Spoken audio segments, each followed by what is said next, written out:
بلاول بھٹو زرداری نے ایک نیا شوشہ چھوڑا ہے۔ اب موصوف کا ایک خطاب میں کہنا ہے کہ حکومت سے عوام کے مفاد میں پیسے نکلوانا مشکل کام ہے۔ کوئی ان حضرات کو بتائے حکومتوں کے پاس جو پیسہ آتا ہے وہ عوام کے ٹیکس کا ہی تو ہوتا ہے، اور اس حساب سے اس پر پہلا حق عوام کا ہے۔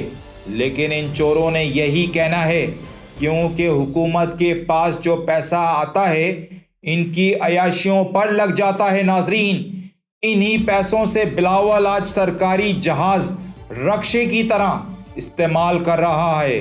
اپنے فورن ٹرپس کے لیے استعمال کیے جا رہے ہیں یہ جہاز رکشے کی طرح۔